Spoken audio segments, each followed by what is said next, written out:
We came about between a marriage of data and listening. So the data part comes from when I worked in the urban school district.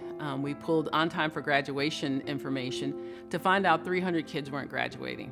And the common characteristic that those 300 kids shared was the fact that they had been in foster care at some point in their middle school or high school years.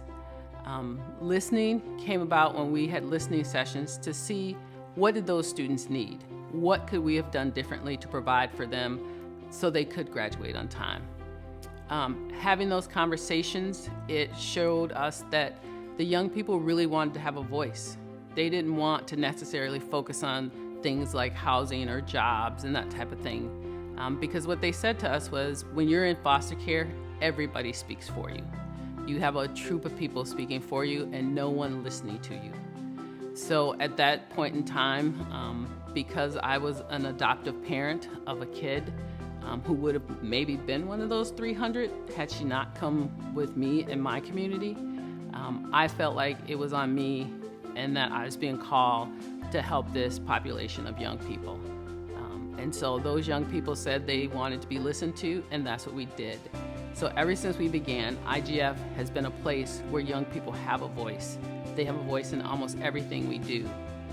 We started out by developing a play, and that play was called Fostering Voice. And ever since then, IGF has been giving back in the community, sharing their lived experiences to make a difference in our community and beyond.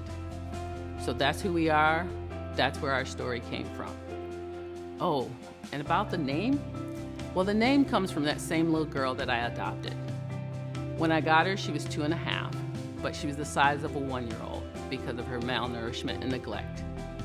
And because of the community she was in and the way she opened up to our community, that's what we hoped we could do for the young people we met. So her name is Grace, and that's what we hope that our young people will have for us and that we could have for them, that unmerited favor.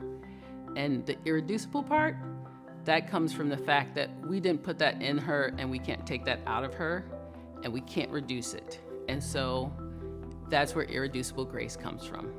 Unmerited favor that's irreducible.